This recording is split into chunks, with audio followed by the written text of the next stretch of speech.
Shalom, selamat pagi jemaat dikasih Tuhan. Kembali kita berjumpa dalam renungan pagi. Ya, pagi hari ini kembali saya mengajak kita semua untuk merenungkan firman Tuhan. Supaya melalui firman Tuhan, hidup kita akan terus dibangun. Dan kita akan terus bertumbuh, diteguhkan dan bahkan dikuatkan dalam iman dan pengharapan. Karena kita percaya bahwa firman Tuhan adalah kebenaran yang akan memerdekakan hidup kita, yang menjadi sumber kekuatan kita. Firman Tuhan yang akan menjadi pedoman bagi hidup kita. Bahkan firman Tuhan yang akan terus menuntun dan menerangi langkah hidup kita. Mari jemaat dikasih Tuhan, sebelum kita merenungkan firman Tuhan, kita akan berdoa terlebih dahulu. Bapa di surga, kembali Tuhan, pagi hari ini kami datang ke hadirat-Mu. Kami sungguh mengucap syukur atas segala kebaikan-Mu dalam hidup kami. Atas begitu besar kasih setia Tuhan, rahmat dan anugerah-Mu ya Tuhan. Berkat dan kemurahan-Mu, perlindungan dan penyertaan, bahkan pertolongan dan pemeliharaan Tuhan atas hidup kami. Terima kasih ya Tuhan. Dan pagi hari ini kembali kami mau merenungkan firman Tuhan. Mari Tuhan singkapkan dan nyatakan kebenaran firman-Mu atas kami semua. Dan Roh Kudus, urapilah kami semua ya Tuhan, sehingga kami bisa menangkap pesan Tuhan dan melakukannya dalam hidup kami. Terima kasih, dalam nama Tuhan Yesus kami bersyukur dan berdoa. Amin. Mari jemaat dikasih Tuhan, kita akan buka kitab kita. Renungan pagi hari ini sambilkan dari Lukas 7 ayat 23. Saya bacakan. Dan berbahagialah orang yang tidak menjadi kecewa dan menolak aku.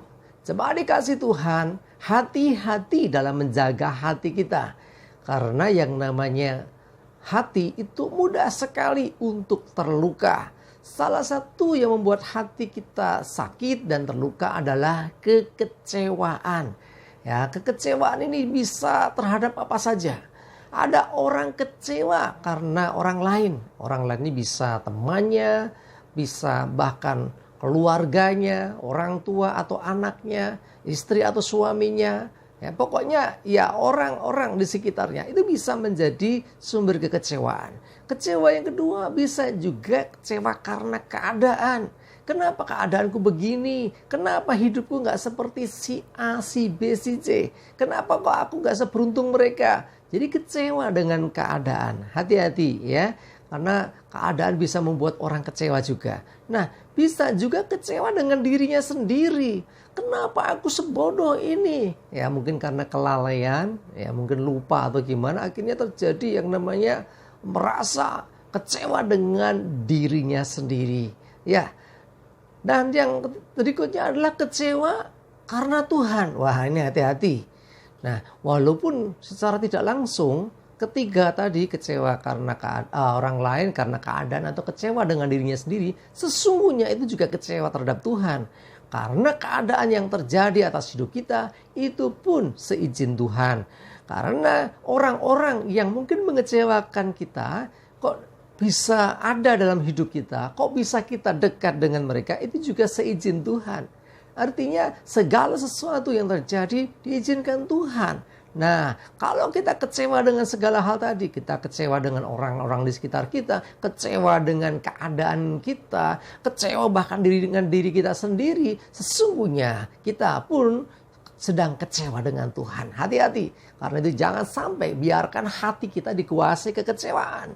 Nah, kalau orang sudah kecewa dengan berbagai macam hal tadi, hati-hati, kecenderungan berikutnya adalah orang itu akan menolak Tuhan. Hati-hati ya. Jadi orang yang sudah kecewa dengan banyak hal dalam hidupnya, penuh dengan kekecewaan, pada akhirnya orang itu bisa menolak Tuhan. Artinya apa? Dulu sebelumnya kita pernah menerima Tuhan, mengundang Tuhan masuk dalam hidup kita.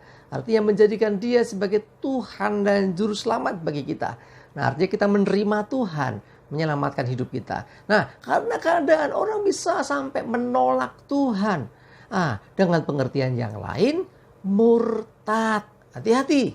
Nah, karena apa? Orang akan menyalahkan Tuhan. Tuhan, kenapa Engkau izinkan aku mengalami ini itu? Tuhan, kenapa Engkau izinkan aku bertemu dengan orang seperti itu? Tuhan, kenapa Engkau izinkan diriku mengalami keadaan seperti ini? Nah, akhirnya kecewa dan akhirnya bahaya sekali.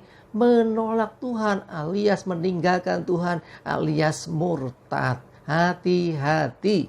Mari jemaat dikasih Tuhan, jaga hatimu. Ya, firman Tuhan berkata, berbahagialah orang yang tidak menjadi kecewa dan menolak aku. Kekecewaan sering terjadi karena keadaan yang mungkin tidak mengenakan, ya. Entah apapun alasannya, sekali lagi saya mengingatkan kita, ayo janganlah engkau kecewa karena apapun juga. Belajar untuk melihat sisi positif dari hal yang negatif yang terjadi atas hidup kita.